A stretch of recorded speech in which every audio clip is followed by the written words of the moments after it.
Ready?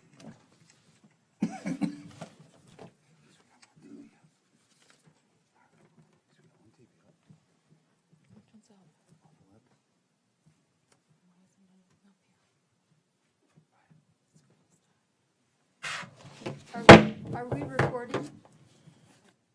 Call to order. Time is 7:11, Wednesday, September 8th, 2021. Start with the Pledge of Allegiance. Flag over here since the other one's hidden behind the television. Pledge allegiance to the flag of the United States of America and to the republic for which it stands, one nation, under God, indivisible, with liberty and justice for all. Roll call. Commissioner Clark, Here. Clerk Commissioner DeVille, Here. Mayor Jacobs. Here. Additions, deletions, and withdrawals from the agenda. Mayor, my only suggestion is because we have one of our presentation, which is going to be for the health insurance. If we can go ahead and after the presentation, you could move up items.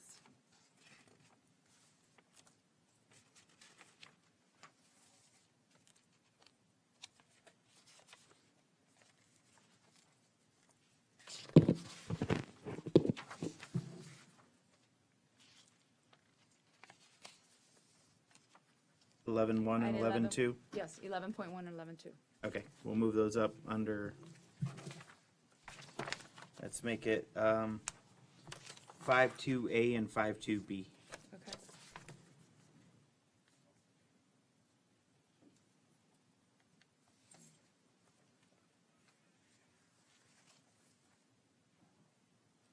All right, anything else? No. Nope. sir. All right. Motion to accept agenda? Motion to accept the agenda? Second. Roll call.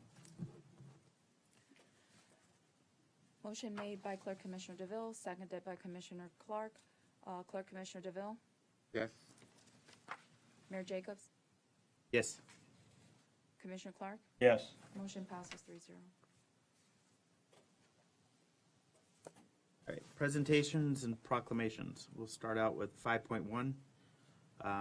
As you're aware, it's Constitution Week coming up. This is a proclamation the town was asked to present. I'll read it from the town of Pembroke Park. Proclamation for Constitution Week. Whereas September 17th, 2021 marks the 234th anniversary of the drafting of the Constitution of the United States of America by the Constitutional Convention. Whereas it is fitted and proper accord official recognition to the manifest document and its memorable anniversary and to the patriotic celebrations in which commemorate this occasion. And whereas Public Law 915 guarantees the issuing of a proclamation each year by the President of the United States of America, designed September 17th through the 23rd as Constitution Week. Now, therefore, we, Mayor Jeffrey Jacobs, Clerk Commissioner Ronald DeVille, and Commissioner Howard P. Clark Jr., by virtue of the authority vested in the state of Florida, do hereby proclaim the week of September 17th through September 3rd as Constitution Week. And we ask the citizens to affirm the ideas of the framers of the Constitution had in 1787 by visually protecting the freedoms granted to us, this guardian and of our liberties, remembering that the lost rights may never be regained. Witness, therefore, Proclamation Week of September 17th through the 23rd. This is Constitution Week. I'll have you guys sign it after the meeting. All right. Next, 5.2. This will be health insurance presentation by Advisor Rosen.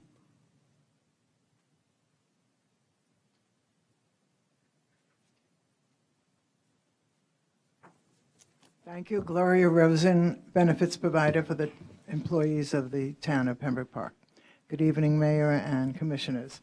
As you all know, last year, we went a different route with the health insurance and chose to do high deductible plans that would then be picked up by what we call a gap plan through Transamerica.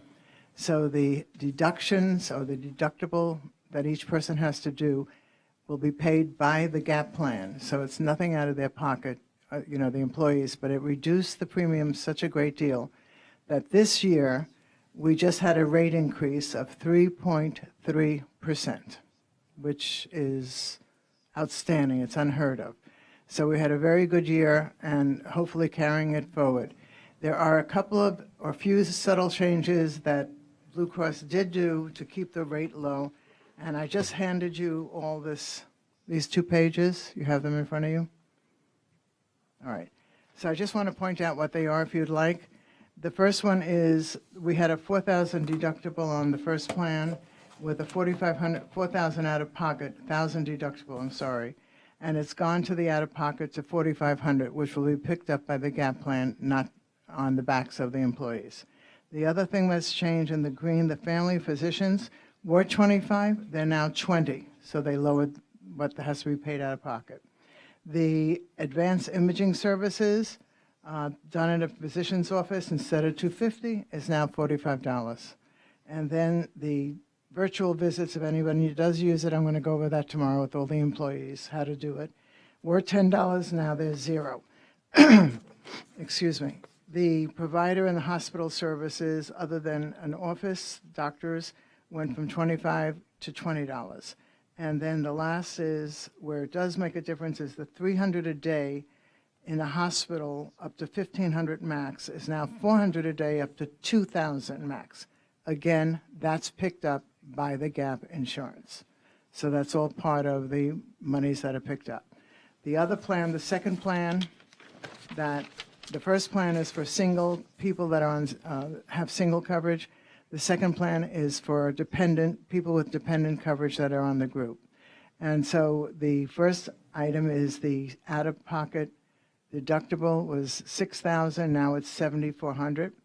And the out-of-pocket was $8,150, now it's $8,550, $8,000, but it's picked up by the gap plan.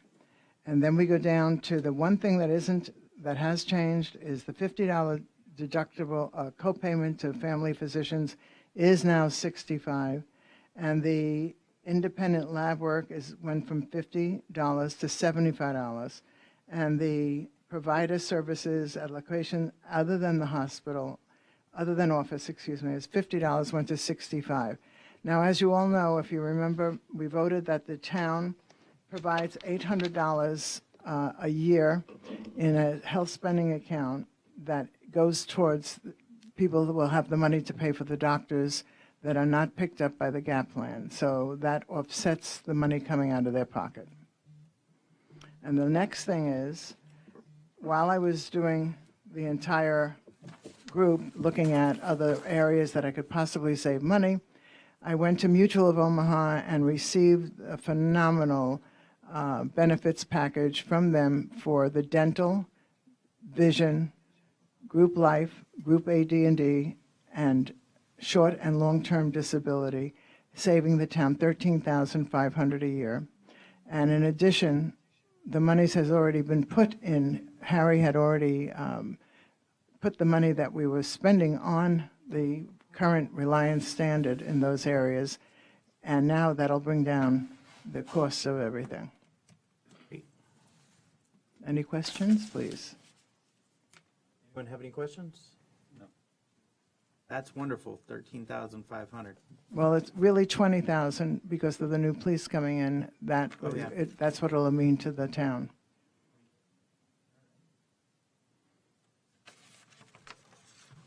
So I want to make sure that we keep the $800 a year. It's put in every October for all the employees that have dependents. And that just goes into the same card that they already. Yes, the currently have? card that was issued, yes. Perfect, okay, The WageWorks is Yeah. the card, that's the credit card for that. right. But they will get new dental and health and. Dental? Dental vision and. Dental and vision cards now will come from Mutual of Omaha to replace. Tomorrow I will go over. I have discovered that a lot of people really didn't listen very hard last year when we did all of this, and I'm going to go into more detail because some people don't understand how this all works. Okay. So I really am going to do that tomorrow at open enrollment. Perfect. I don't have any questions. Does anyone else? All right. Then let's move ahead to 11.1, and we'll call it 52A, which is health insurance renewal. Advisor Rosen and Financial Director Tubenfeld. Insurance renewal rates and benefits.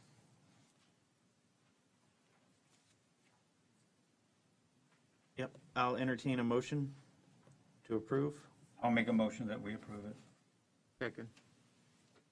All right, roll call. Motion made by Commissioner Clark, seconded by Clerk Commissioner DeVille. Mayor Jacob, Yes. Commissioner Clark, Yes. Clerk Commissioner DeVille. Yes. Motion passes 3-0. And 11.2, which is healthcare benefits, Advisor Rosen, Financial Director Tubenfeld, insurance benefits, Pembroke Park, cost comparison for Reese. Okay, typo. For fees, got it. I'll entertain a motion. Motion to adopt. Second. Any discussion?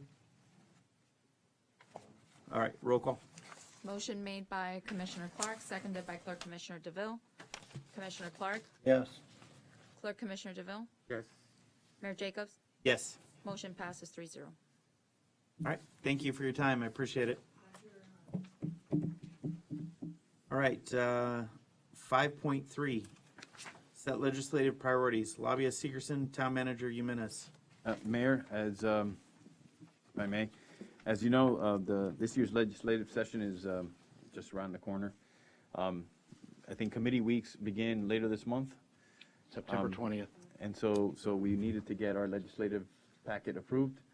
I will remind you, one of the things that I wanted to do a while back is set up a visioning workshop, because it makes it a lot easier for us to be able to plan and coordinate projects once we understand the vision of the commission as a whole. But this year, we did our best, and Dave is gonna just, present it to you right now.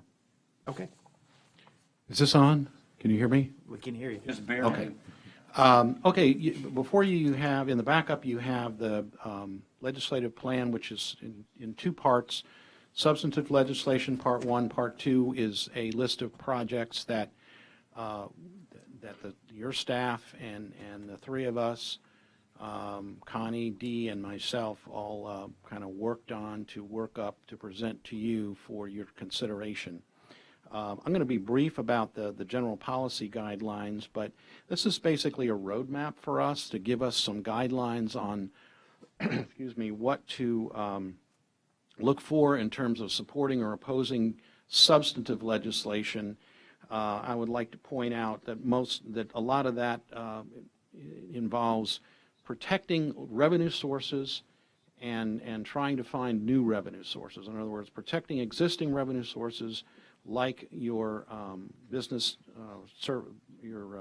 local business tax and the communications services tax. The League and all of the cities, we have all been working diligently over the last couple of years as the legislature has attempted to chip away at the communication services tax or lower it to get them to agree to make it revenue neutral as with respect to local governments, and we've been generally successful in doing that, and we anticipate that they will come back again this year and try to take another bite out of that tax.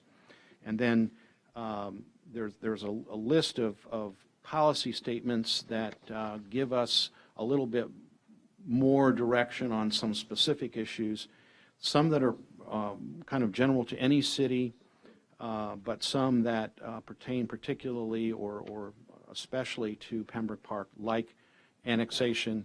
As you know, as previously reported, the League of Cities has once again supported our issue. We will be actively seeking legislation to follow up on that issue. Affordable housing funding, that's another big issue. And then mobile homes, as I have said in the past, we monitor mobile home legislation to make sure that the legislature doesn't do anything that's going to be particularly harmful to the town in its role as governing a community that has a very large proportion of its housing stock in mobile homes. And so, now I don't know how you want to do this. Do you want to stop here and give the commission a chance to ask questions about substantive side? And Absolutely. then we'll go to the project list. Absolutely, if they have any questions regarding the substantive, the legislative more side of it. Okay, if there's no questions, then on the project lists you have before you, we have, what we're looking for, I guess, tonight is the commission to bless the list that we've provided them, or make suggestions for other projects that they would like to see on this list. And as we go forward and begin the process as led by Connie in putting together the legislative budget, filling out the forms, which we all help with, and your staff, Heidi and Miriam and others on the staff will also assist in doing that, that we will then have a better idea, I think, in a couple of weeks, where the legislature is going, and we will report back to you at your next meeting, maybe even your last budget meeting. We might have some comments about where we think the legislature is going. We already know that there's a fairly rosy budget picture for this coming year. I don't know, Connie, you want to comment on that? They just did the Legislative Budget Commission just came out with their 3-year plan, and they anticipate it to be up 4% for the next 3 years based on the 2021 revenues that they've seen thus far. And with the federal stimulus money that didn't get used all last year, that's still in the picture for non-reoccurring projects. So I think we're going to be in a much better shape than what we started with last year at the major deficit than to what it ended up. I think we may not be as lucrative as we ended up at, but it still is a positive outlook for the revenue stream into the state. And the only thing I would comment about the list is that we would, I think, encourage the commission to lean towards the bigger ticket projects for part of the reasons that Connie just explained.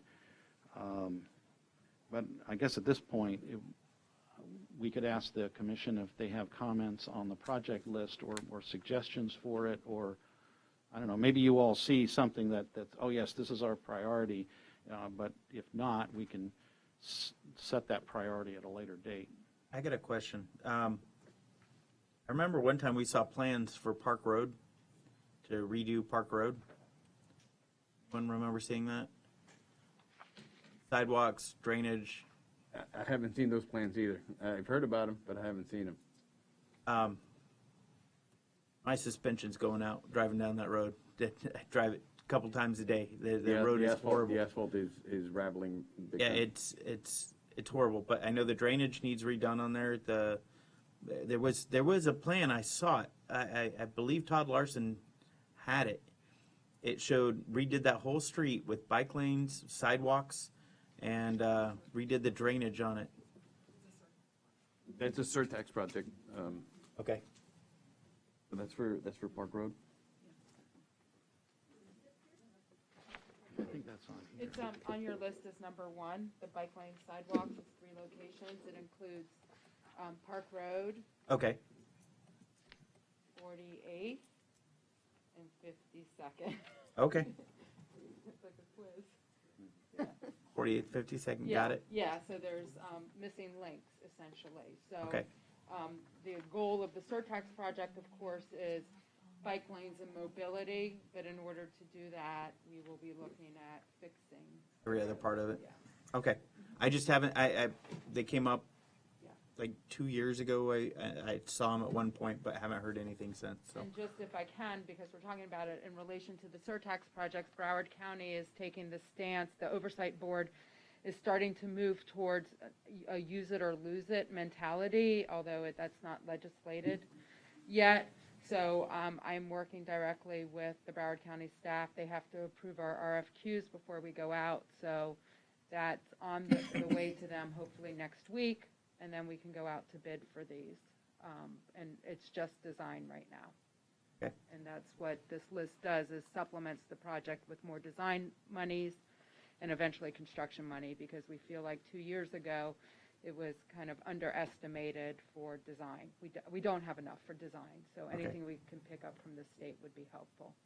So on that project, we're looking at an additional 120,000? Yes, that's correct. That's our estimate. That's the estimate at this time. Yeah, that's our estimate this time. All right, then,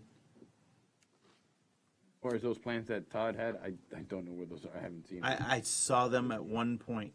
It's all And part of the surtax. It's there. It's an aerial with lines. okay. All right,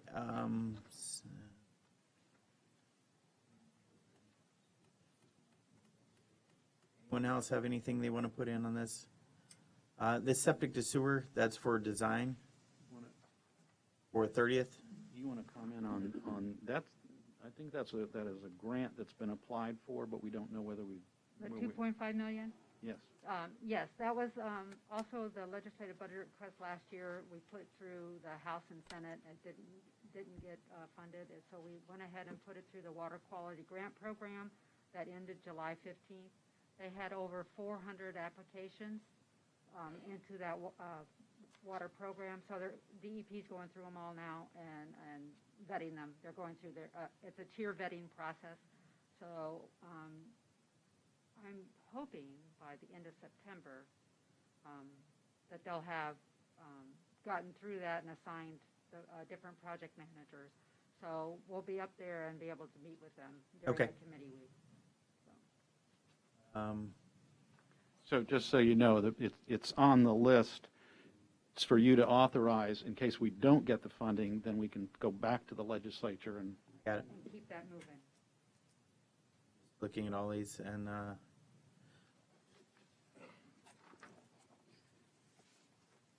I'd say that the septic to sewer, the reason why us as staff here, myself, I consider this a big project, a priority, is that it allows us to, welcome some much-needed development of that area. redevelopment? Redevelopment of that area. And right now, everything there is on septic, as you all know, and we need to switch over to sewer.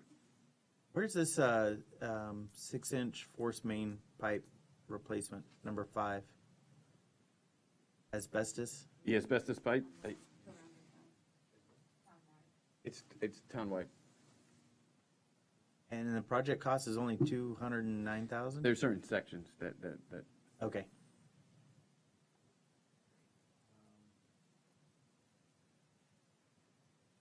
All right, so here. And what do you need from us then? Just approval? Well, approval, yes, at this point. And we may be coming back to you, like I said, at a future meeting and saying, we think that the emphasis of the legislature is going to be here, here, and here. Okay. And, right, and advise you that way. All right, I'll entertain a motion to approve.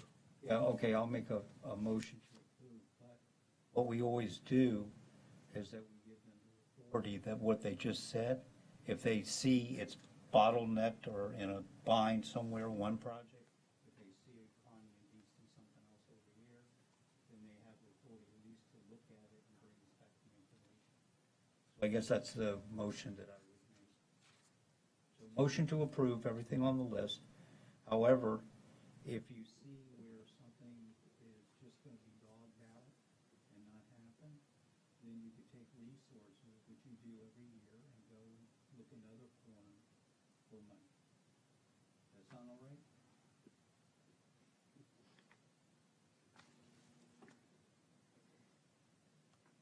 A little louder. Second. All right, any more discussion? Roll call?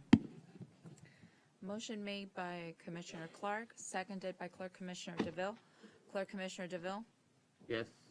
Mayor Jacob, Yes. Commissioner Clark, Yes. motion passes 3-0. Sure. Okay, and we all know about global warming, we know about all what's happening in the world with the weather. So with this administration coming forward to really try to help, I think it's really imperative that we, as a commission and the town, the staff, go and get it while we can. Okay, because there's gonna be money there.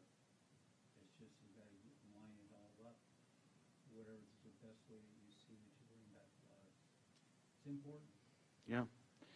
One other comment I forgot to mention when I was talking about the legislation. Just on a local note, the Broward Legislative Delegation just put out their meeting schedule. October 6th is their first meeting. It's also the first reading on their local bills. The local bill deadline is this Friday, so we will be watching that closely and report to you immediately if there's any activity that you need to know about. Perfect. I think they got the gist. Yeah. All right, thank you. Thank you very much for thank- having us. Yeah, thank you for having us. I normally stay for the whole meeting, but I have a sick partner at home, and so I'm gonna head on back up the road and get her some chicken soup or something. Thank you, Dave. Good night. Thanks, Dave, and Connie, and Dee, and Heidi, and the commission. All right, 5.4, presentations by the Florida Department of Transportation regarding I-95 PD&E study.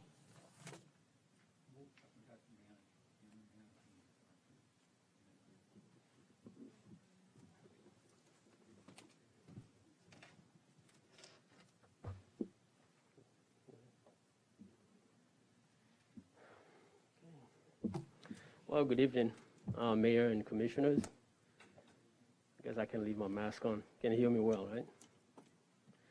All right. Thank you for the opportunity to present this project tonight. My name is Kenzo Jasmine. I am the project manager representing the DOT, and I have me, Mr. Ryan Solis Rios. He's the consultant project manager representing the Coordino Group. This project that we'll be presenting to you tonight is a PD&E. It's a project development and environment study that DOT is doing along the I-95 corridor from the Miami-Dade Broward County line to north of Hollywood Boulevard. The study started back in 2016, and we are now in the last stage of the study. We're awaiting approval from approval on the location, design, concept, and acceptance from our central office in Tallahassee. Ryan will give you an overview of the project, of the study area, the project purpose and needs. He will also go over the actual design concept that we've developed and the remaining project schedule. And of course, if you have any questions, we can address them at the end of the presentation.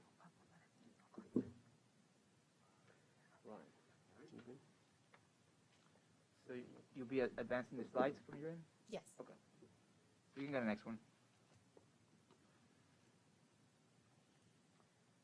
So just like Enzo said, we're here to present the basically what the PD&E study is all about, what the department is proposing, and the next steps at the end of the study. So what we have in here are the project limits in the study area. The PD&E study limits are from the Miami-Dade Broward County line all the way to north of Hollywood Boulevard, basically to the overpass at Johnson Street. It's around 3 miles, and it covers 3 interchanges: Hallandale Beach Boulevard, Pembroke Road, and Hollywood Boulevard. Obviously, everything is within Broward County, and it covers the municipalities of Hallandale Beach, Pembroke Park, and Hollywood. Next slide. So the scope of the project is to evaluate interchange improvements, identify ramp terminal intersection improvements, and like in every PD&E study, this is at the point that the department start looking at evaluating the social, economic, physical and environmental impacts associated with the proposed improvements. The department is anticipating to have this project constructed by the year 2030, and a potential design lifespan up to the year 2045. And so what we did as part of the study, we evaluated traffic operation analysis and estimated the projections, how much traffic is going to be here along this corridor between now and 2030 and 2045. And all with the idea of identifying a preferred alternative that can move forward to design and construction. So this line here basically summarizes the primary needs of the project. As you see, the top 4 primary needs are, the first one on the top left is the corridor traffic demand. Right now, we're anticipating an increase in traffic between 13 and 23% on the corridor, and this covers traffic on I-95 and the three cross streets, Hallandale Beach Boulevard, Pembroke Road, and Hollywood Boulevard. The second one to the right is safety. Right now, we found over 2,800 vehicles or crashes on I-95 between the years 2008 and 2015. And as we continue to have more traffic, we're expecting that to increase into the future. One of the biggest problems that we have in terms of safety is that we have 3 interchanges that are closely spaced with each other. These interchanges, obviously you guys all drive it. Right now, the spacing between each interchange is 0.7 miles. The criteria for this type of corridor and the amount of vehicles that we have is 2 miles. So when you add that up, basically we have too many vehicles fighting with each other, trying to get off I-95, get onto I-95, plus the people want to continue to travel along I-95. So you get speed differentials. People can't find their gaps to get into the system, and there's too many people getting off at the arterials that backs up the ramps all the way to I-95. So we have basically that conflict of those movements fighting with each other. And that's what the majority of the safety accidents or crashes that we have within the interchange area. The next one to the bottom left is the interchange capacity needs. Just like I said, right now, because we have so much traffic right now, plus the one we're anticipating, we have the operations are poor along I-95 today, and by the time if we don't do anything between now and 2030 and open the system, this level of service, which is the operations of I-95, will fail. And you're going to have basically total congestion that traffic will go and travel between 20 miles per hour and 30 miles per hour. So basically you have that today, and it's going to get worse as we continue to increase traffic along the area. I think we currently all call that Ives Dairy Road. Yeah, to the south, yes. And this is going to help with some of that congestion as well. And one of the biggest concerns that we have at the interchanges, there's not enough lanes to be able to get off and get on at the ramp terminals. So just like I said earlier, that traffic is backing up all the way to the main line. And what that means is that you have traffic standing on I-95 where they travel 60 miles per hour, and they're standing right there. So a lot of the fatal crashes are happening at the off-ramps between the interchange and the main line. And the last one is emergency evacuation. Obviously, one of the key things that we have to do here is how do we improve the corridors during an emergency evacuation event. And right now, all 4 corridors are part of that system, and all 4 of them has to be improved in terms of capacity to be able to move people from the east to I-95 to continue north. Next slide, please. So what we have in here is what we call a schematic line diagram. It's a general overview of the I-95. It's not to the scale or detail that you have out there, but at least gives you the idea of what do we have along I-95. So on the top, basically represents the existing conditions. You can see 3 closely spaced interchanges. At the bottom is what we're proposing, or what the preferred alternative is proposing along the I-95 segment. So what you see in the bottom, basically the main thing that we're trying to do with this concept, if you notice that Pembroke Road is no longer directly interacting with I-95. So the idea here is how do we increase the interchange spacing on these 3 interchanges. So what we did is we removed Pembroke Road from directly interacting with I-95. And the way that it will work is you can see these blue lines. Those are a series of ramps that we're proposing to construct on the side of I-95. So for example, if you're traveling northbound, if you see the orange labels, if you travel northbound, and if your destination is Hallandale Beach Boulevard, you get off the same way you get off today. That does not change. But if your destination is Pembroke Road or Hollywood Boulevard, you get off at the blue ramp. So those two exits are combined into one ramp. That's a two-lane off-ramp. That ramp will go over Hallandale Beach Boulevard, and that will serve people that want to get off at Pembroke, traffic that want to enter 95 from Pembroke, and those are the red circles or electrical circles. And then you also serve the people that want to exit at Hollywood, and also pick up the people that want to enter 95 from Hollywood Boulevard. So that way, what we just did here, we just maximize the spacing between the interchanges. We're still serving the same people, but now we maximize the spacing between the interchanges.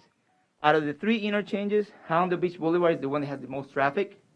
So you can see that the on-ramp from Hallandale Beach Boulevard remains the same. And now you can see that that on-ramp does not have to interact or fight with traffic. Basically, they get on and they continue to travel north. They don't have to fight traffic that want to get off at Pembroke or Hollywood Boulevard. By doing this, then you're adding capacity to I-95 immediately. Because what's happening is that if you are at Hallandale Beach Boulevard, all the traffic that wants to travel to Hollywood or Pembroke are out of the system. So you just added capacity to I-95. And that's the major improvement that we have on the I-95 in the northbound direction. In the southbound direction, it's very similar. The difference is that we don't continue that blue ramp, in this case, through Pembroke Road. So the way it works, if you're traveling southbound and your destination is Hollywood Boulevard or Pembroke, you get off at the first exit. And then if your destination is Hollywood, you stay on the right-hand side and you go to Hollywood. If your destination is Pembroke Road, then you continue over Hollywood Boulevard, you continue over the on-ramp from Hollywood Boulevard, and that will take you all the way to Pembroke Road. Then from Pembroke, if you want to enter 95 in the southbound direction, instead of just entering 95 directly, that ramp is going to continue separate from I-95. It's going to go over Hallandale Beach Boulevard, and it's going to enter 95 just south of Hallandale Beach Boulevard. So again, the same scenario here is we're trying to maximize the spacing between the interchanges and allow traffic to get in to 95 without having to fight traffic. So there's no speed differentials. One of the areas that we see a lot of accidents is that when you have so many traffic trying to get in and cannot find a gap to enter 95, they're too slow, fighting traffic is going too fast. So but with this concept, they don't have to fight the traffic is coming down upstream. They'll be able to enter 95 at much higher speed. Those are the main improvements on the I-95 segment. You can go to the next slide. So these slides basically kind of go down to the, zooming down to the interchanges. And this is Hallandale Beach Boulevard. And so the improvements that we're doing at the ramp terminals, what you see here in black, are basically the improvements as part of the study.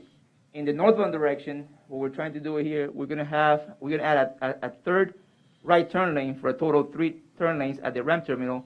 And we're extending the storage to be able to open up the area for people to queue up, vehicles to queue up as they get off from I-95. In the southbound direction, same thing. We're adding a second right turn lane for a total of 2 right turn lanes, and we're extending the storage area to be able to accommodate the vehicles that get off from I-95. We're also improving the eastbound to southbound right turn lane. That is that turn lane today is very short. It basically ends at the railroad tracks. So right now we're extending that around 850 feet in order to be able to remove people or vehicles out of the main line of Hallandale Beach Boulevard.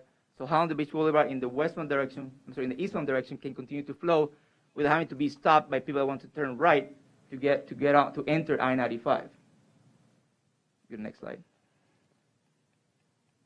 At Pembroke Road, we are in the northbound direction. We're extending the storage, obviously, to accommodate additional vehicles that are coming off from I-95. We're also extending the right turn lane, which is westbound to northbound. We're extending approximately 350 feet. In the southbound direction, we're also adding additional storage for the vehicles to queue up at the ramp terminal. We are extending the eastbound to southbound right turn lane, approximately 400 feet, and with the same objective, trying to get off from the main line, so Pembroke can continue to flow without having to stop for vehicles that are queued up on the right turn lane to enter 95. And we're also extending or adding additional storage for the vehicles that want to travel eastbound to northbound to I-95. The dual left turn lane that actually does that movement, it covers the entire interchange. So what we did was extend that storage further to the west for the same reason, trying to get those vehicles out of the Pembroke Road westbound lanes so it can flow without having to be delayed or stopped by those vehicles waiting for the traffic signal to go northbound. At Hollywood Boulevard, so going northbound, we're going to add an additional left turn lane for a total of 3 left turn lanes, and also adding additional storage. In the southbound direction, we're adding an additional left turn lane and an additional right turn lane. So you have a total of 3 left turn lanes and 3 right turn lanes.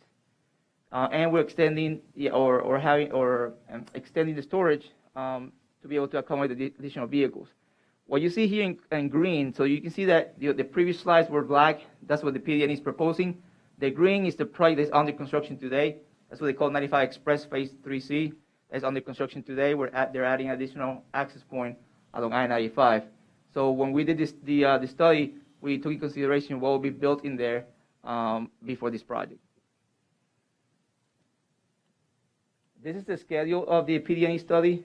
Just like Kenzo said, with the very end, we're anticipating to complete the study by January 2022. The department has right now design phase funded also for the year 2022. And the department is kind of waiting for the PD&E to be over to be able to find out how much it's going to cost and what type of right-of-way impact we may have. Right now, right-of-way and construction phases are not funded. Again, waiting for the results of the study to be able to see when it can be funded into the future. Just like you see here in the public hearing, we had a little arrow there, tonight's meeting. We just held the public hearing, which is the last stage of the PD&E study process. We held the virtual public hearing on April 26th, and then we held the in-person public hearing on September 2nd. I'm sorry, August, thank you. August 26th, correct. And so we just finished that part of the project. Just like Kenzo said, trying to do now the final documentation to then send it to Tallahassee to get the approval of this project. And it's basically what I have in terms of general overview of the project. All right. You missed a big portion of this presentation. Luckily, we've had this before, and I've had an opportunity to go over and listen to it again. Can you go back up on slides to where it shows Hallandale Beach Boulevard, please?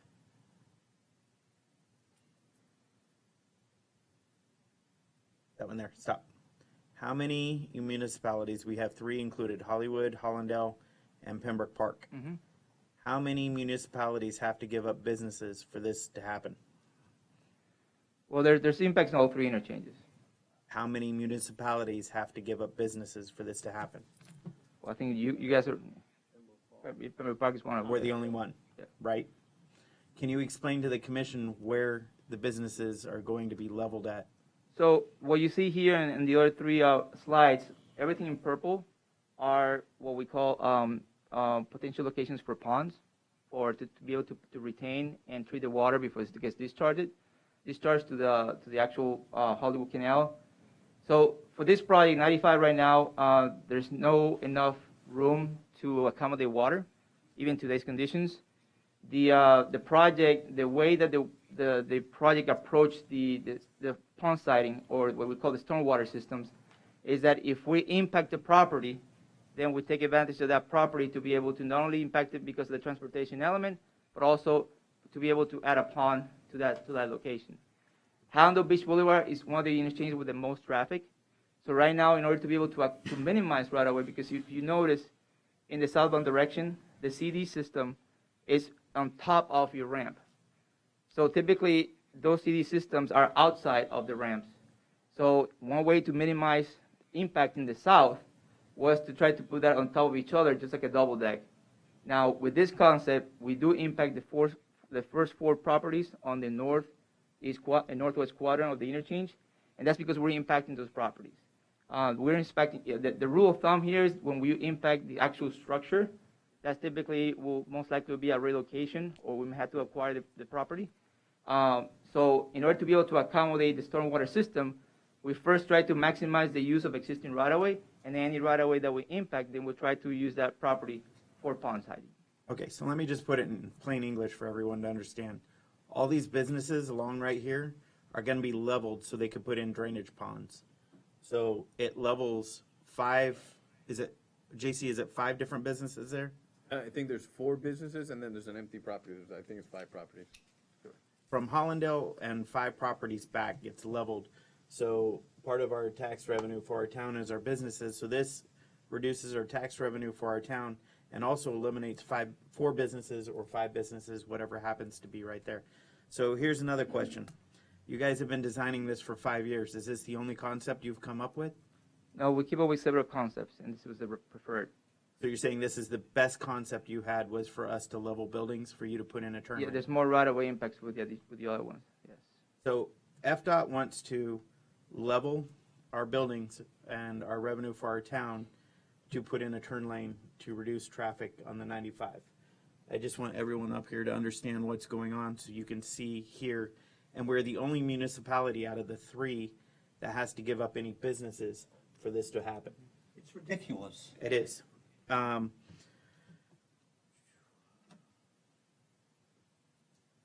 any of the other designs, do they have it so it doesn't level our businesses and clear out our businesses? Yeah, right now, there's no room right now in that area to add those RAM terminals. So any concept that you come up with in that area will impact, will encroach into that private property. So, I speak for myself on this. As I told you before, I do not support this whatsoever, as I think it has a negative impact on our municipality. And Howard and I don't always agree on a lot, and I think this is something we agree on. We always agree. See, everyone's laughing and shaking their head. So, anyways, but I don't think this is good for the town. I understand reducing, from being a former highway patrolman, reducing traffic and the congestion on the freeway. I'm all for that. But this design and this way that hurts our town and hurts our municipality, I cannot support. And that's my opinion. The other commissioners can have theirs. I'd like to hear their input as well. I agree. It's ridiculous.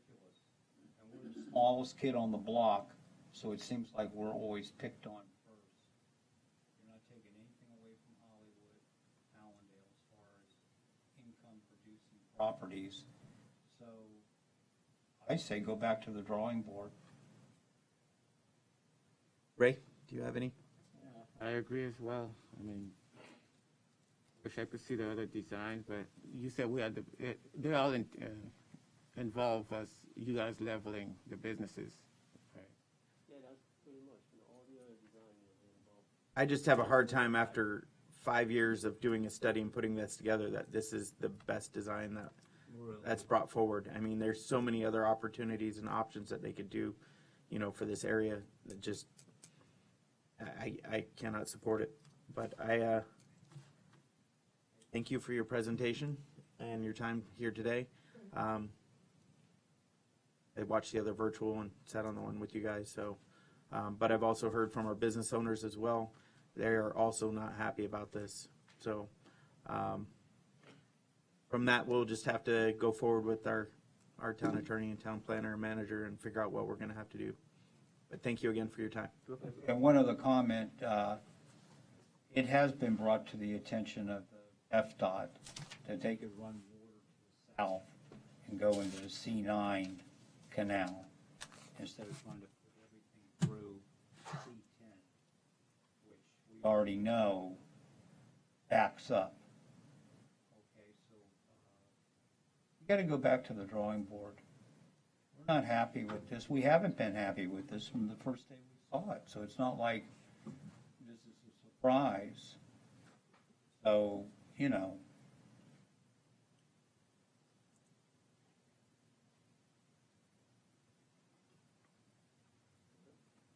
Thanks, guys, appreciate it. Thank you.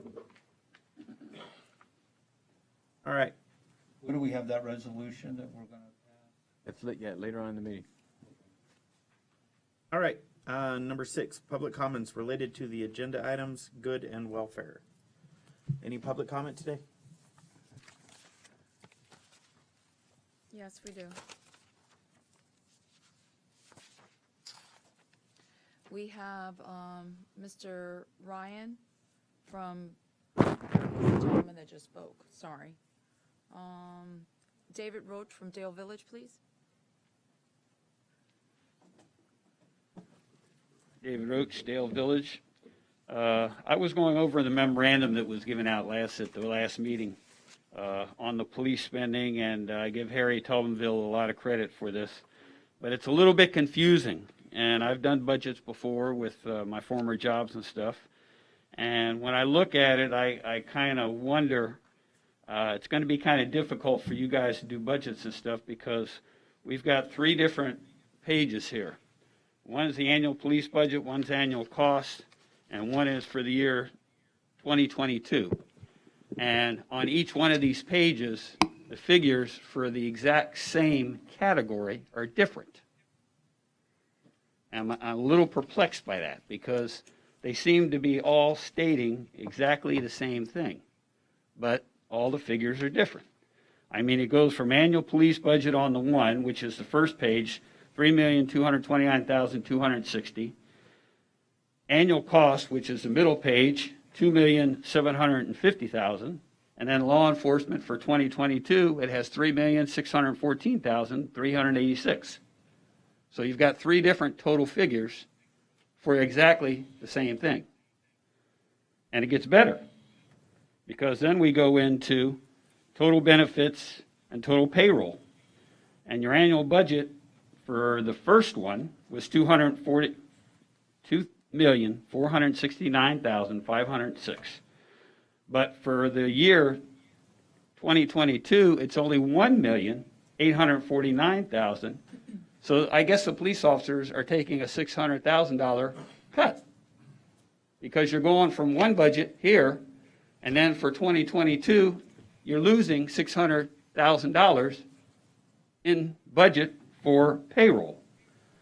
When on the front, it says annual police department, they're actually trying to increase the payroll, and they're trying to increase the overtime and things like that. Well, the overtime is stated in the first article, $125,000, but it's only $95,000 for the year 2022, which is the third page.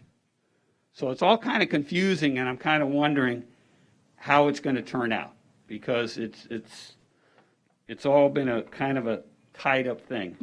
And on top of that, like I said, to move on, every meeting, it seems like we have something new. Even in this meeting. Training officer software. That's not on here. It's not in the budget. Not even for 2022. Okay? We're hiring staff in October. We still have BSO until February. So we're going to be paying 2 police departments from October until February. There's nowhere in the budget that says that you're paying 2 police departments. Okay, and you got to play BSO. And then on top of that, we have money for the range ammo for the police. That was never included in the original budget. And like I said, every meeting something else comes up.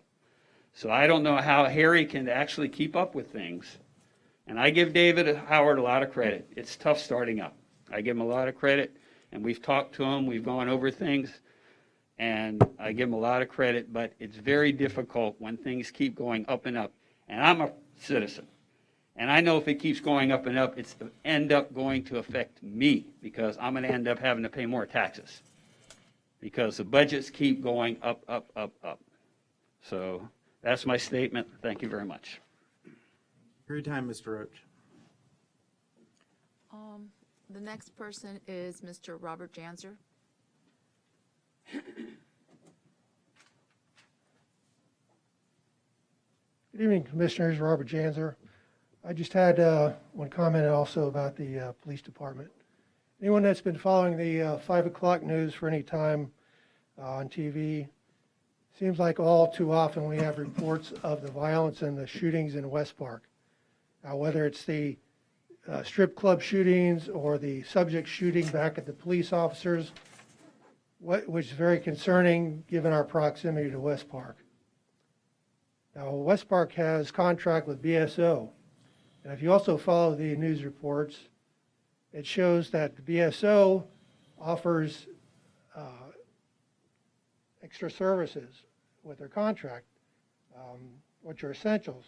For example, helicopters They're looking for subjects, K-9 units, SRTs, SWAT teams, homicide investigators. I've been going over your latest projections on the police department budget. Unless it's in there under some other guise, I don't see anything obviously listing any of those essential services. So my questions are, what provisions have you made to cover these services? And if so, what costs are involved in it? And if not, what do you plan to do to cover these essential services for the residents of the town? So that's my comment. Thank you. Thank you for your time, Mr. Janzer. Any other public comment? No, no more public comments. All right, we'll close public comment. Move to consent agenda. I'll entertain a motion to approve the consent agenda. Motion to adopt. Second. Discussion? Roll call. Motion made by Commissioner Clark, seconded by Clerk Commissioner DeVille. Mayor Jacob? Yes. Commissioner Clark? Yes. Clerk Commissioner DeVille? Yes. Motion passes 3-0.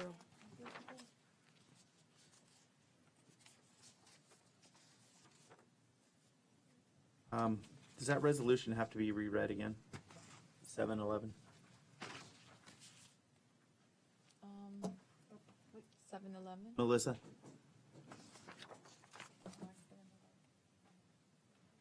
Why, I mean, I can. No, I'm just asking it because it's on the consent. I didn't know if we had to read this again, No, just no, as it no, was a no. resolution. Okay, no problem. Resolutions don't really need to be read by just ordinances. Okay, just want to make sure. Section 8, resolutions. 8.1, requesting that FDOT remove the impact to existing businesses in the town of Pembroke Park from PD&E study on Interstate 95 and future design. Town Planner Siegel.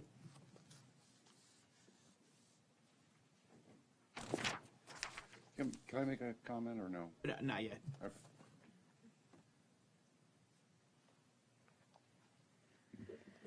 Mayor and Commissioners, at our workshop on August 25th, when we preliminarily talked about the presentation that you saw tonight, you asked us to prepare a resolution opposing the project. So the town attorney and I put some language together.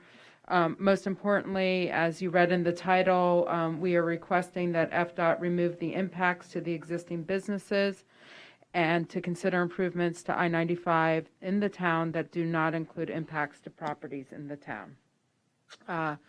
This resolution talks about the loss of income to the town, and it includes a direction to the town clerk to send this resolution to the Florida Department of Transportation Secretary, the District 4 Secretary, the City of Hollywood, the City of Hallandale Beach, the Broward County State Legislative Delegation, and the Executive Director of the Broward MPO.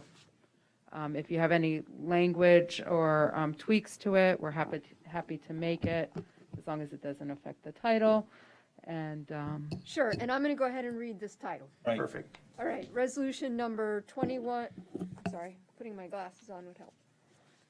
Resolution number 2021-045, a resolution of the Town Commission of the Town of Pembroke Park, Florida, requesting that the Florida Department of Transportation remove the impacts to existing businesses in the town of Pembroke Park from the project development and environmental study for Interstate 95 from south of Hallandale Beach Boulevard to north of Hollywood Boulevard and any future design.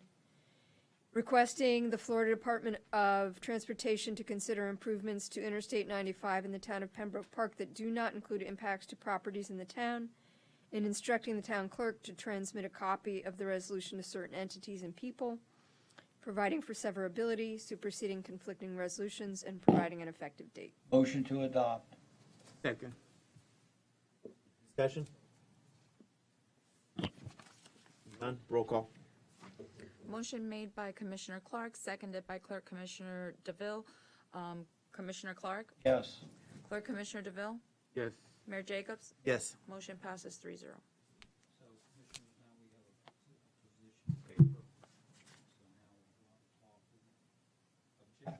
Yep.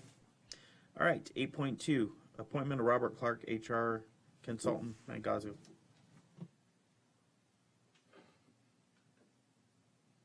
And while Yolanda walks up, I'd like to invite Robert Clark up. And introduce him.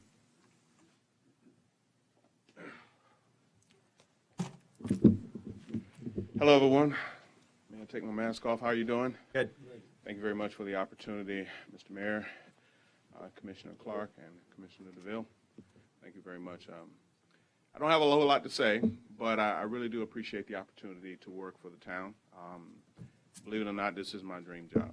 I've worked very hard to get to this position, and to be a director in public works and in public services is something I thought about many years ago, and I've been working to get here. So I want to make a bold statement to the town that I'll do everything I can, morning, noon, and night, to make sure that this is following in the plan of you, and you'll be happy for making this decision. Got to mention holidays and weekends. Holidays and weekends. All right. There's no such thing. You have any questions for me? Nope. All We're right. meeting on Friday, so I'll see you then. All right, thank you very much for the opportunity. Thank you.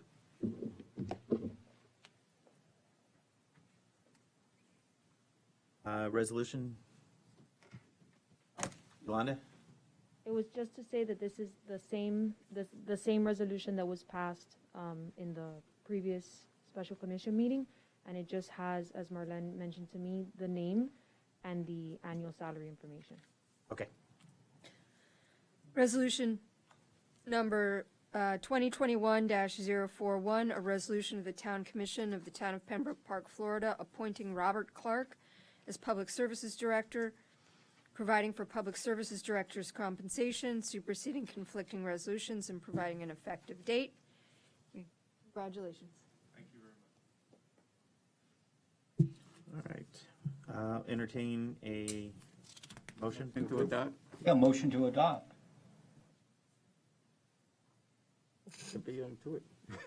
He beat you to it this time. Who did? Rated. Hey, Ray, you gotta You're be slacking pretty over good there. to get there in front of me. Okay, go ahead. Okay, so motion made by Clerk Commissioner DeVille, Yes. seconded by Commissioner Clark. Clerk Commissioner DeVille, Yes. Mayor Jacobs, Yes. Commissioner Clark, Yes. motion passes 3-0. Mayor, I do want to just say that I'm extremely impressed with Mr. Clark, and I think the commission's going to be very happy with him. That's all I got to say. Thank you. Congratulations. Congratulations. All right. Section 9, ordinances, first reading. This will be 9.1, solid waste collection. Town Attorney Anderson. So these ordinances you've actually seen and have been read on first reading before, but there's so much time that has passed, the clerk and I decided that we would bring it back for first reading. So the very first one is ordinance 2021-005, an ordinance of the Town Commission of the Town of Pembroke Park, Florida, revising Chapter 11, Article 4, Division 4, solid waste collection of the town's Code of Ordinances, providing for severability, providing for inclusion in the Code of Ordinances, superseding conflicting ordinances and resolutions, and providing an effective date. These are revisions to, as stated, these are revisions to portions of the solid waste collection ordinance, which were actually drafted by Michelle Grooms, given to me the first month I got here, and it's taken us this long to get them in front of you. And they have to do with, I think, general housekeeping changes to the ordinance, and some fees contained within the ordinance. So this ordinance is a much more minor ordinance and revisions to the code than the next ordinance, which is the purchasing and procurement ordinance. Right. Go ahead with the first ordinance. So, do you guys want to open it for discussion? Does somebody want to move to Motion adopt? to adopt. Okay. Second. Discussion?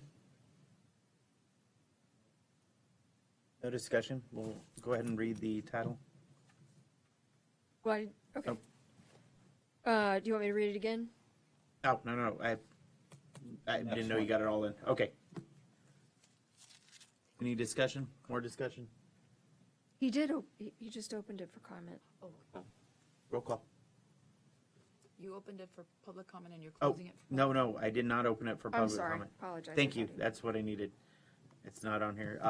I'll open this discussion for public comment. Mr. Roach, Janzer? No? Anyone else? All right, we'll close public comment. Roll call. I need a motion.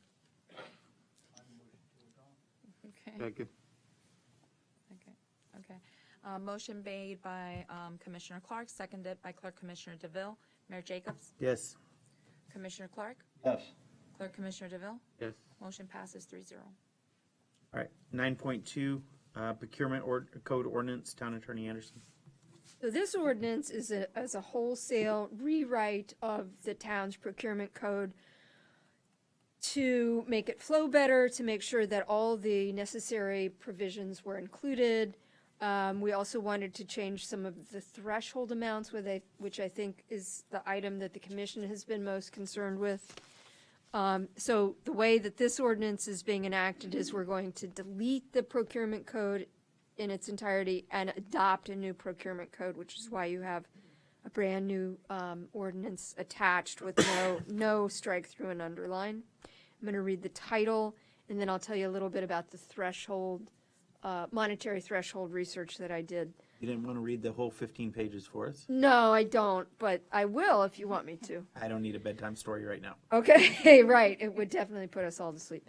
Ordinance number 2021-006, an ordinance of the Town Commission of the Town of Pembroke Park, Florida, amending Article 5, procurement, by deleting the existing article in its entirety and replacing it with the new Article 5, procurement, providing for severability, providing for inclusion in the Code of Ordinances, superseding conflicting ordinances and resolutions, and providing an effective date. So last time we discussed this on first reading, there was a lot of discussion about the threshold amount at which triggers commission review. Currently, it's $1,500, which is, as far as I can find, like the lowest in the county of any town or city. I looked at 3 different towns and cities which were near us or around us: West Park, Davie, and Dania. West Park's threshold for commission approval is $50,000. Dania's threshold is $25,000, and Davie's is $5,000. So it runs the gamut. This summer, the town manager had an approval threshold of $5,000. I think I and staff are recommending to go up above that $5,000 to $10,000, but that's obviously up to the commission for discussion. Anything would be an improvement over $1,500, which really ties the hands of staff to get simple things done. And town manager, do you want to say anything? Yes, it allows me and the town and our staff to keep things moving forward and not be necessarily dependent, in case we don't have a meeting or something. It gives me a little more flexibility, at least with items up to $10,000. After that, it's coming back to the commission. But I think this would really help us a lot and streamline the process. Much needed. So $5,000 would do it? I think We're staff asking- is recommending 10. I heard them, but I'm asking. We're recommending 10.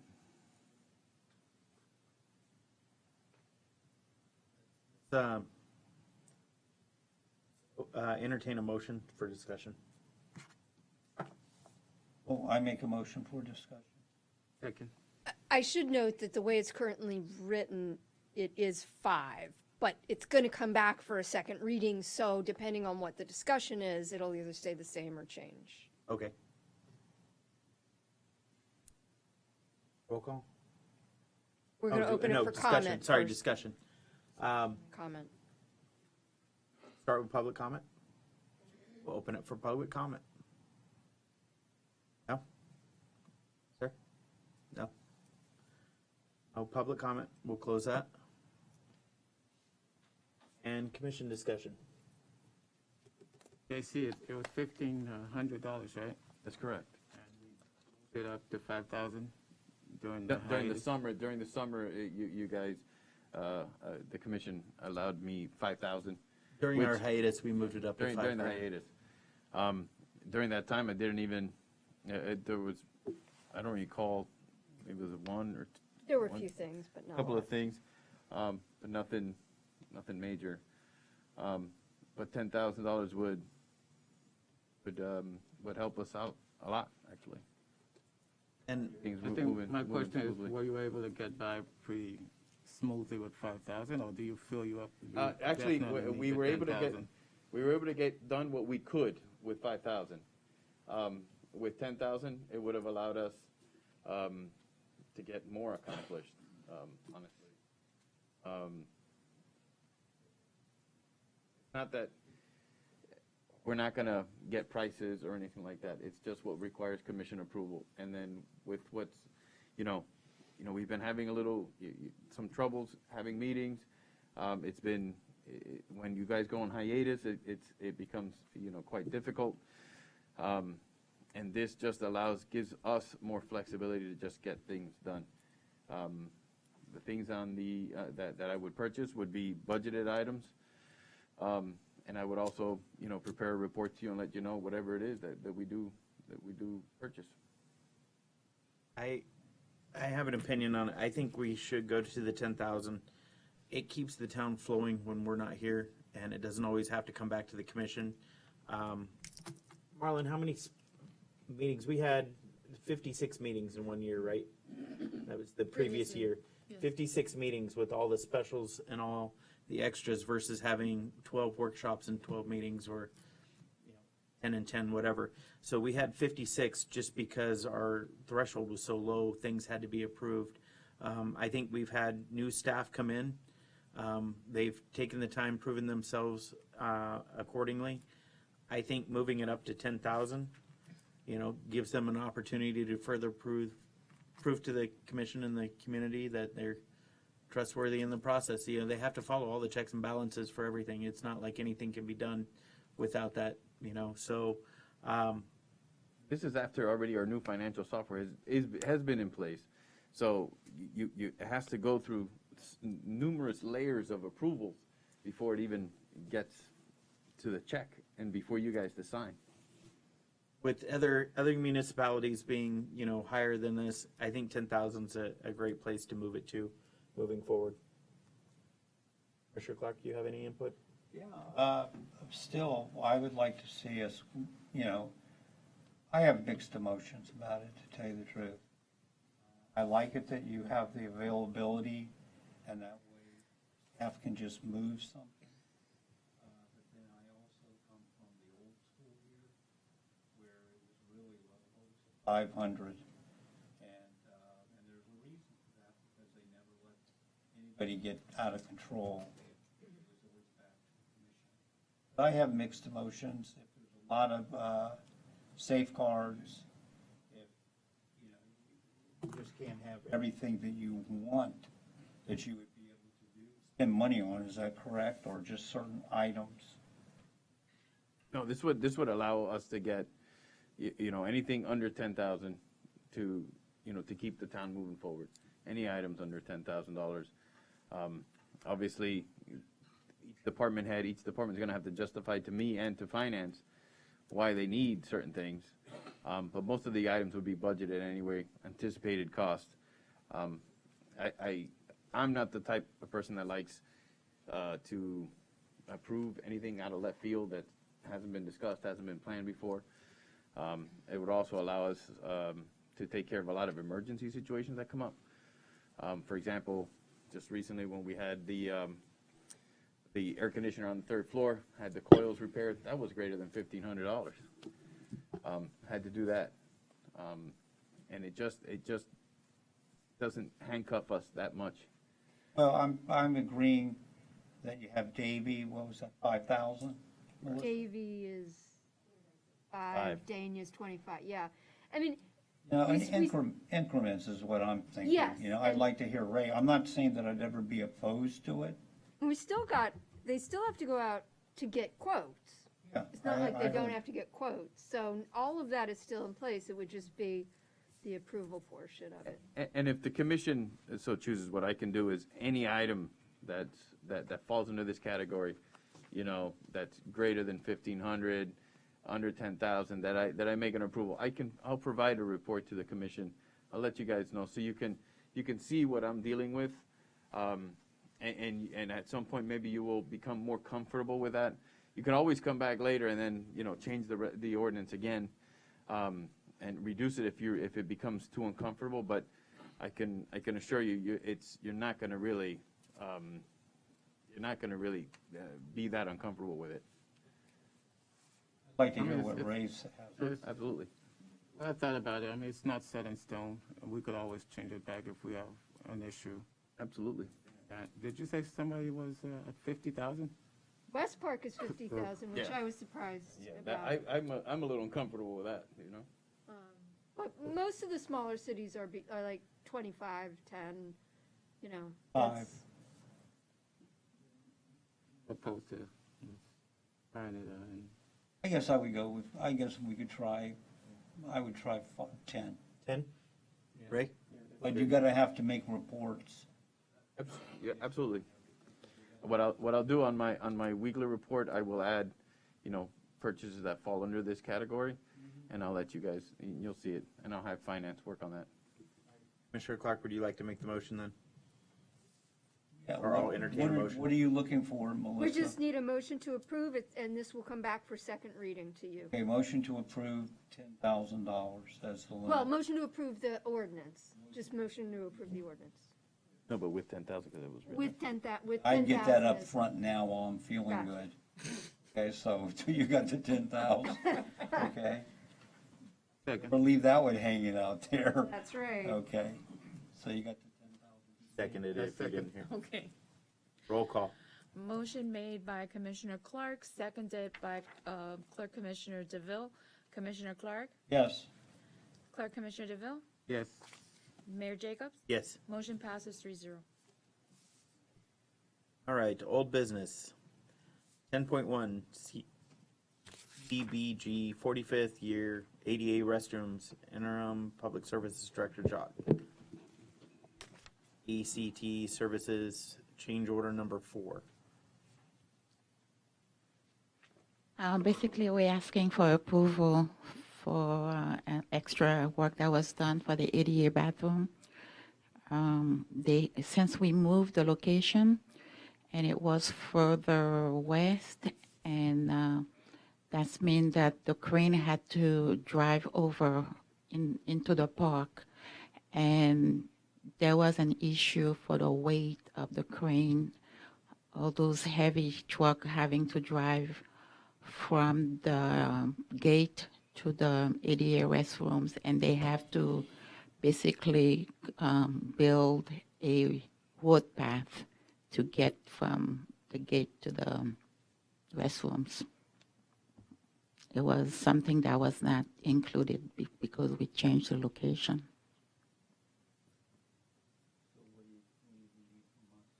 It's approval of the change order in the amount of $25,523.40. Discussion? JC, do you have anything to add on this? Yeah, the reason why this change order came about is when we first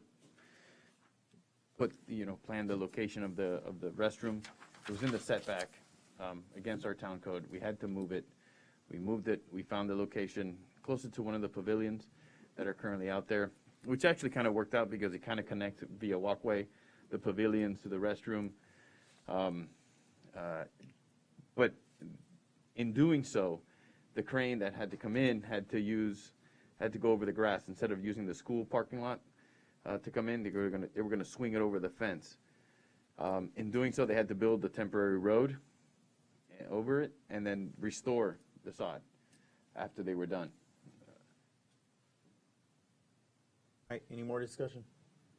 Now, how would this impact what we just did, what we're talking about doing?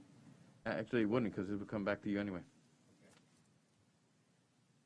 This would come back to you because you guys approved a certain contract.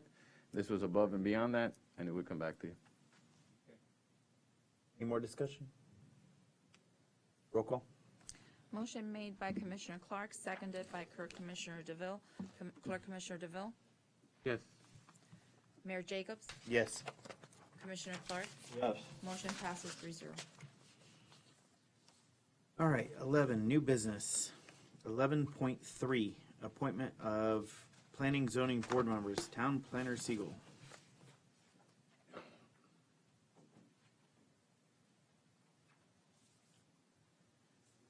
We received 2 applications for the Planning and Zoning Board. We currently have 2 vacancies. I don't know if you've had a chance to meet both candidates. We are going to get the Planning Board up and running again. We have some applications coming down the pipeline. And tomorrow night, we have a workshop with the Planning and Zoning Board to do some training, teach them about the town and our planning processes. So what you're saying is we're gonna have a full board? We could have a full board with these 2 additional members.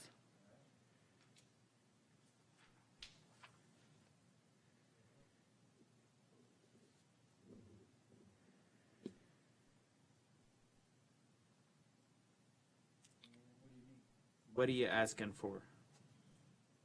Can't run away yet. Nope. Get everything while you can get it.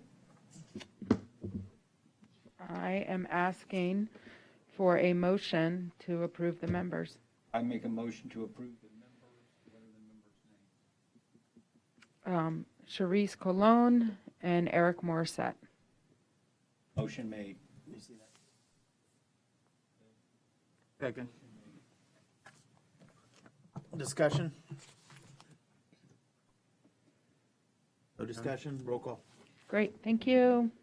Thank you. Motion made by Commissioner Clark, seconded by Clerk Commissioner DeVille. Mayor Jacobs? Yes. Commissioner Clark? Yes. Clerk Commissioner DeVille? Yes. Motion passes 3-0. Right. 11.4, range ammo for police, interim police chief Howard.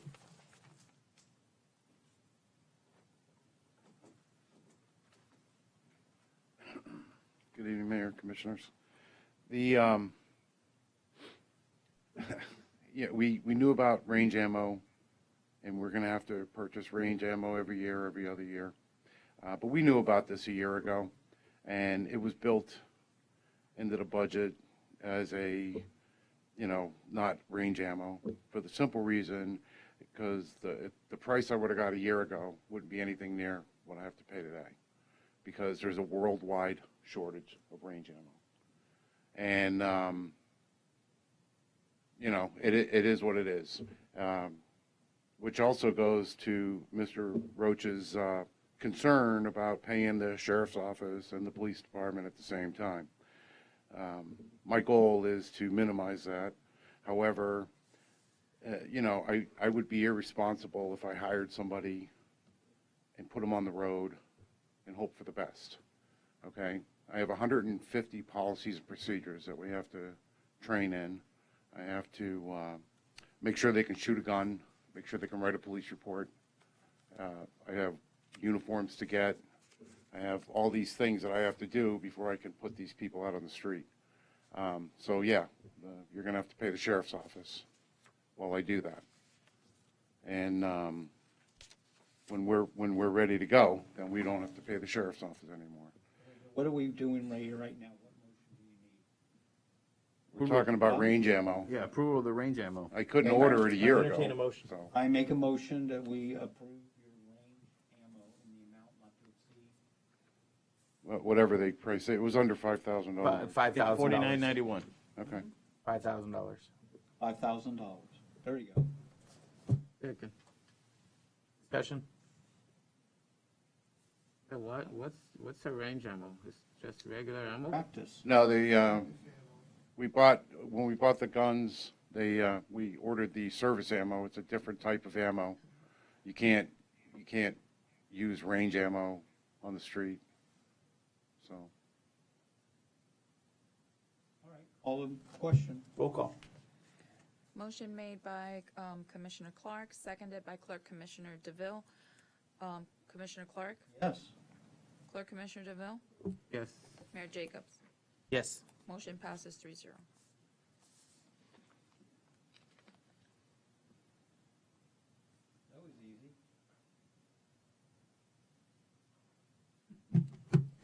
Let's do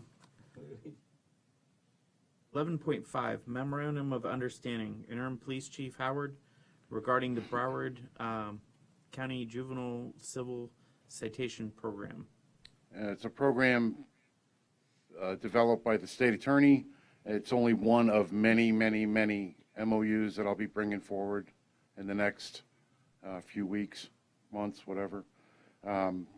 And I agree with the state attorney that juveniles who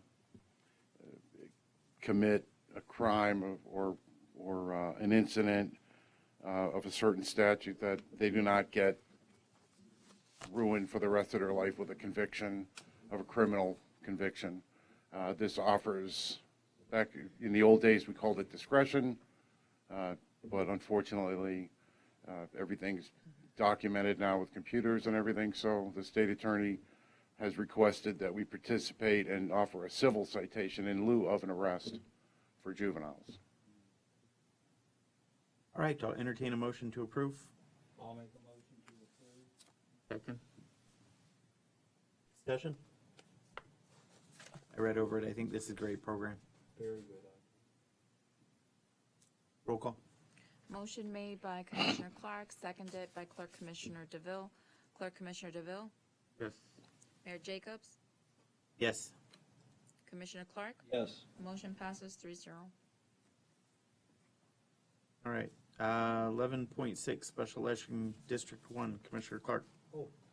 Okay, as we all know up here, we have 2 vacancies, and so we'll start with the first one. I'm requesting that we have a special election for District 1, and then secondly, a special election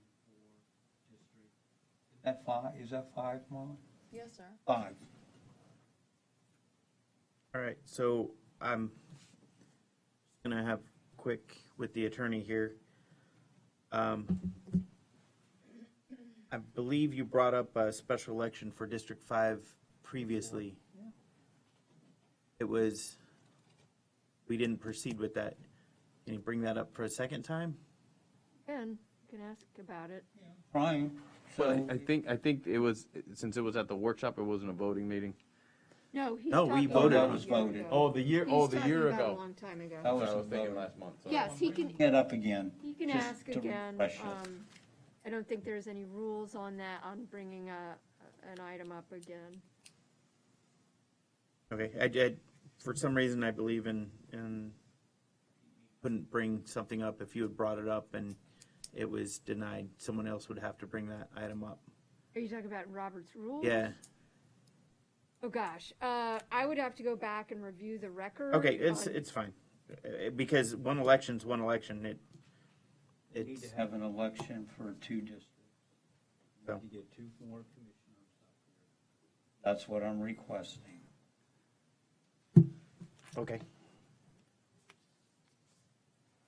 I'll entertain a motion. They're asking for a special election. For the 5 in District 1. Yeah, I'll make that motion, that we, But you should probably talk about them together. You're not going to have a separate election for one and not the That's other. what I'm saying, that's what I'm we'll saying, be combine. 1. So I'll make a motion that we have a special election, I second. District 1 and District 5. I second. All right, discussion. All right, our next election. Actually, we will have this election on March of March of 22. That's correct.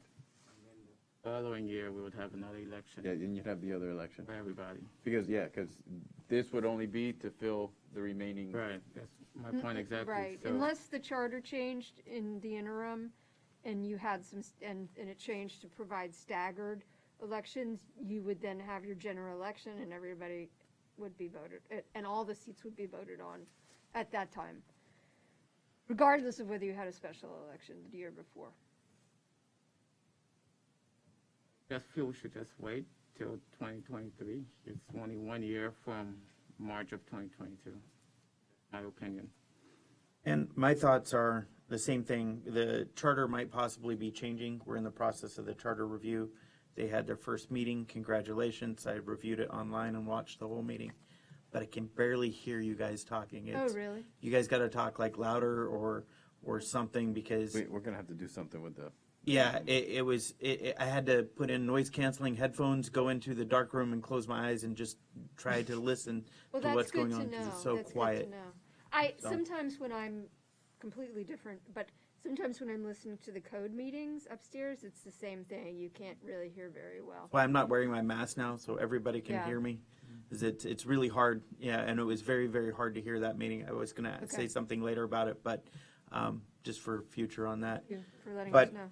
I also see that two things. One, if we have a special election in March of next year, 2022, then we're going to have another one March of 23, a year later, which would be everyone, unless we have the charter review comes forward where it changes and then things are staggered. It depends on how things turn out with that. So I am also with DeVille on that we have a quorum, we have 3 commissioners, and we can make do until we have our election in March of 23. Okay, so just let me make a motion, then if nobody seconds it, it dies officially. Yeah, you made a motion? Yeah. And he seconded it. Oh, you second the motion? Yeah. Oh, cool. That's why we're in discussion. Okay. So, Good. do you have anything you want to add? I still say that we need to have the bodies up here, and that's my opinion. Okay. And so, call the question. Roll call.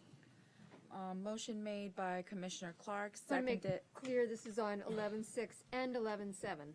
Correct. We're discussing at the same time. Right, Yes. this is a special election for both districts, which are District 1 and District 5. Right.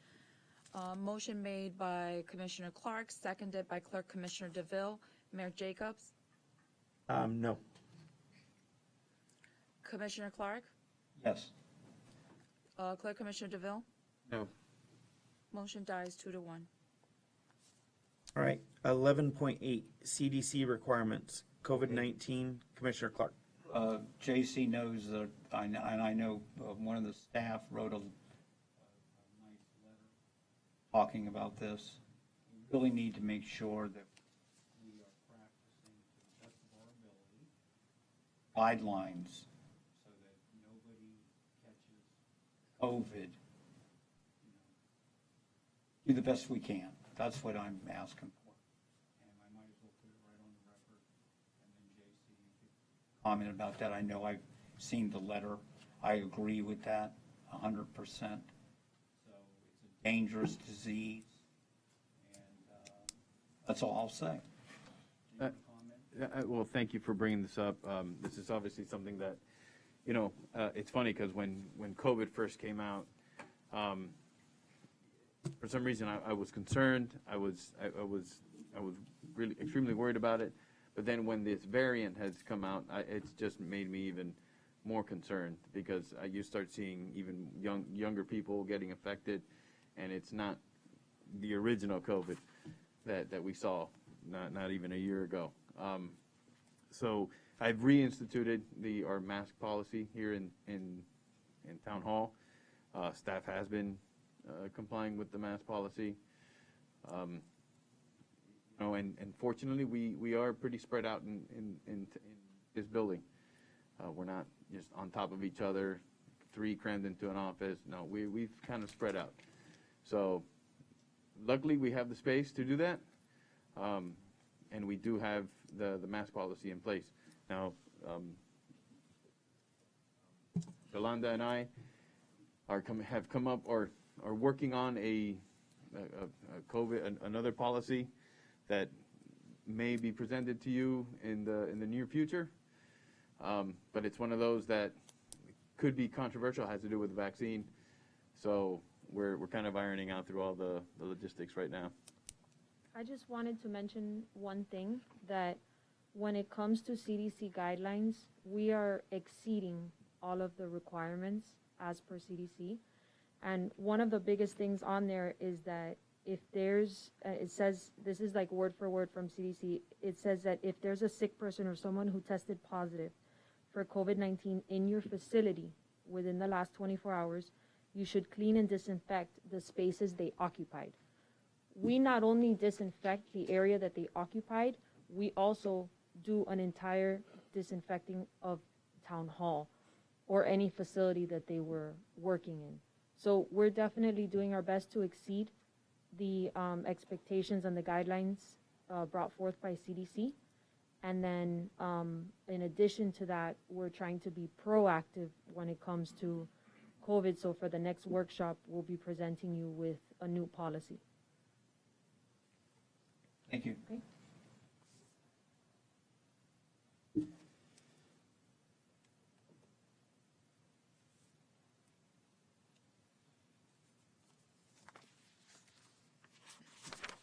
Anything else?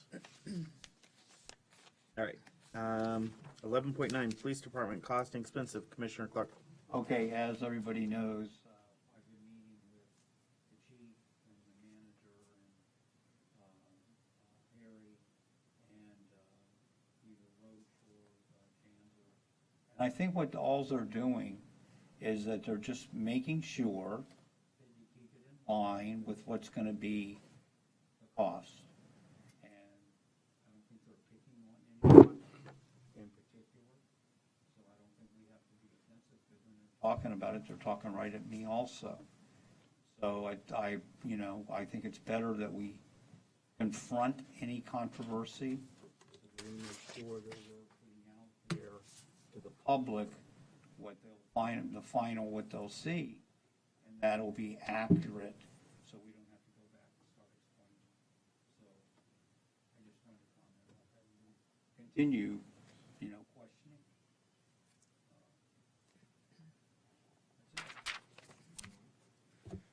11.10, awarding of invitation to bid replacement lift station 15, revision 1, interim public services director, Jock.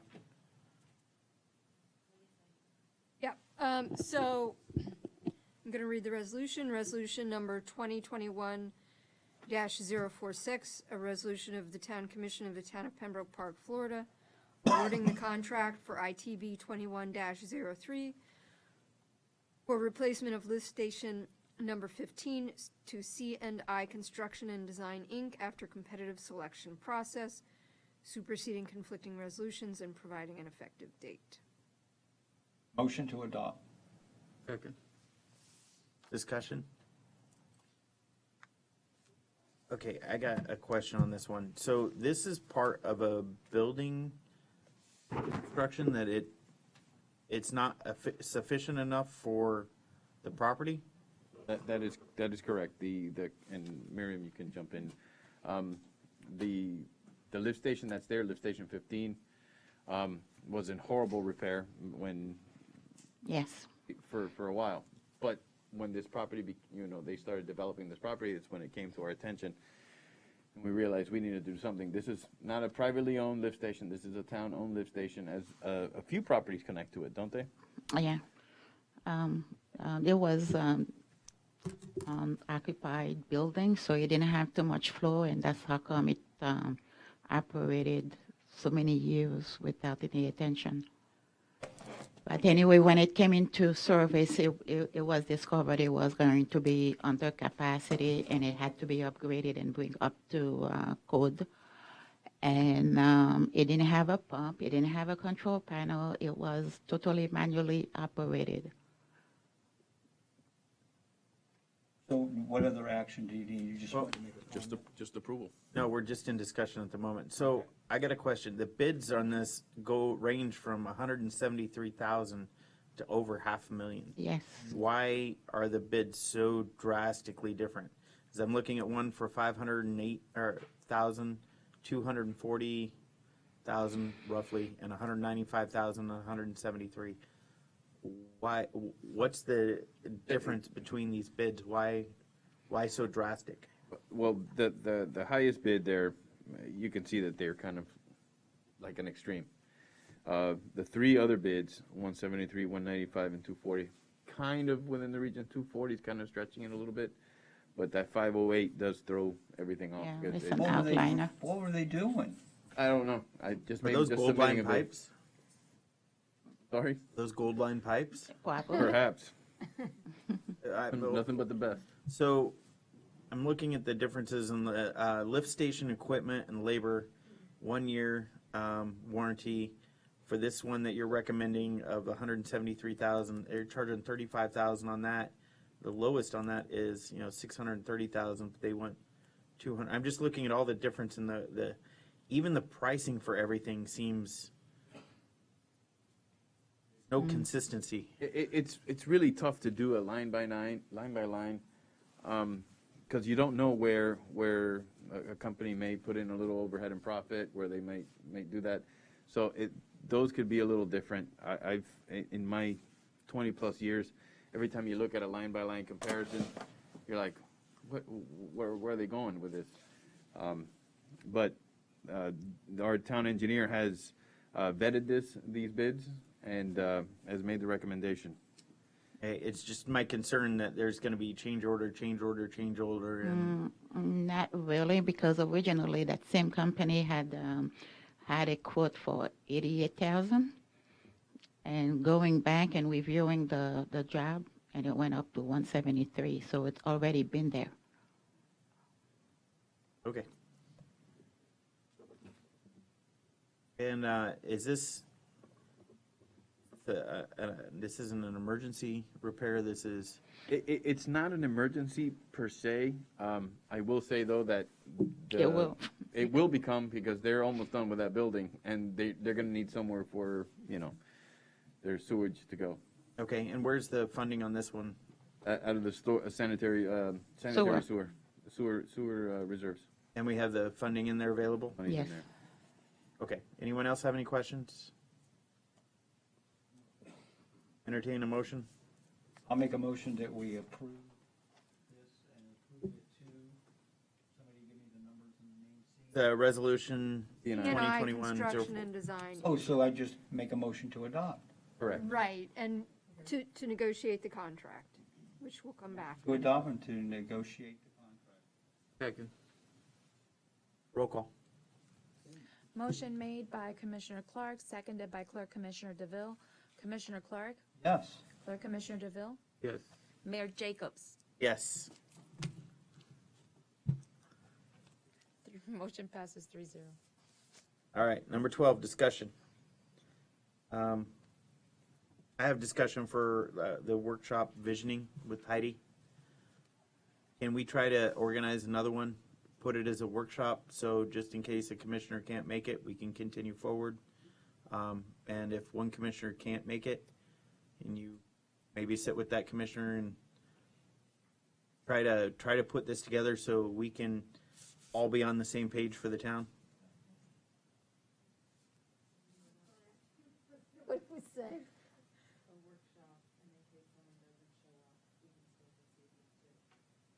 It doesn't have to be a meeting because we're not voting on anything. We're just, As long as it's advertised and recorded, yeah, that's fine. okay. And we can do, Melissa, we can do that one online? We Yes, do the you visioning can. meeting Yeah, online? as long as you're not going to vote on anything, you can do workshops virtually, yes. Okay, then Melissa, can you try to put and organize that with Marlon and put a visioning workshop again together? Using our days off and days that Commissioner Clark can attend, try and make that work. Please, thank you. Any other discussion of We anything? do need to provide I'm on public, vacation. I'm available. All right. On you. we do need to provide for public participation, even though it's going to be virtual, so. That's where Marlon comes into play. And we'll do it like She we knows used to. how to do it. Well, yeah, like we used to do. Right, yeah, yeah. All right, how about town attorney reports? So as the mayor mentioned, we had our first charter review committee meeting. Thank you, Marlene and Susie and JC and Heidi for being there and participating. The members were, I think, all genuinely really excited to be there and interested. It went very well. It was just an introductory meeting. They elected a chair and a vice chair. They decided, I explained to them what the charter was, what the process was, so you guys, the commission knows. I see that this will probably take at least a year. We're going to meet once a month. We're going to meet the last Monday of every month, I think is what they decided that they liked, at 6 p.m. And we're going to start out at the next meeting, Heidi's going to be there. She's going to have a map of the town and sort of take them through the history of the town and the progress of, you know, what the map looked like and what it looks like now. And the plan is to have a department come in for each meeting at the first of the meeting, like the first 10 to 15 minutes, tell the Charter Review Commission what that department is about, how the charter affects their operations, and then the rest of the meetings, I, as town attorney, and JC, or anybody else, particularly the department that's going to be there, that particular meeting will discuss the pertinent issues pertinent to the charter, etc. And at the end of the year, they are going to vote on recommendations to bring to the commission for consideration for putting on the ballot. So it's exciting, and we're all very stoked about it. Okay. Excited. I shouldn't say stoked. Second reading of ordinances 2021-005 and 2021-006 will be placed on the October 13th regular commission agenda.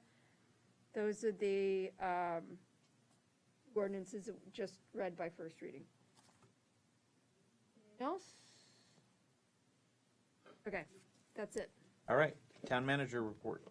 I wanted to give an update on an item that Clerk Commissioner DeVille brought up at the workshop, I believe. The street light on 56 and County Line Road. There's a concern there that they have turn lanes, but they don't have turn signals. And since it's on County Line Road, I had a nagging feeling that Miami-Dade County was responsible for it. Turns out they were, or they are. But Miriam did reach out to them, and they have replied to us saying that they're going to look into that matter. They go out there and do studies to make sure, you know, the traffic patterns. But sure enough, first of all, the condition of those traffic signals are not the best. There's no turn signals. They're not mast arms. They're on the wires, and it's kind of a mess. So they're looking into that. The other item was actually another item that he brought up.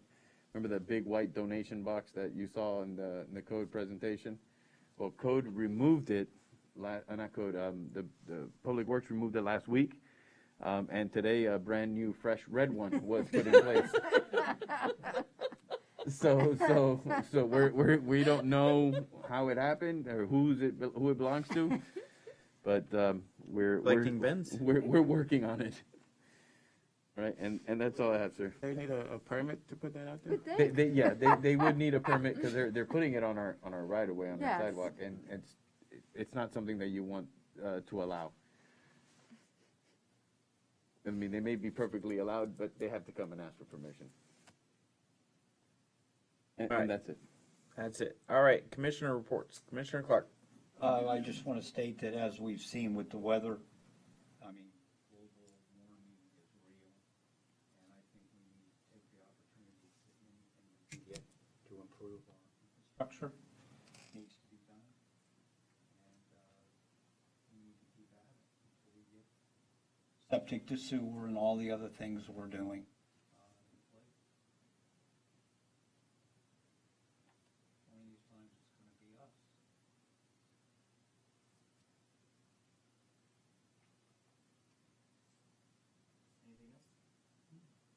All right, Clerk Commissioner DeVille.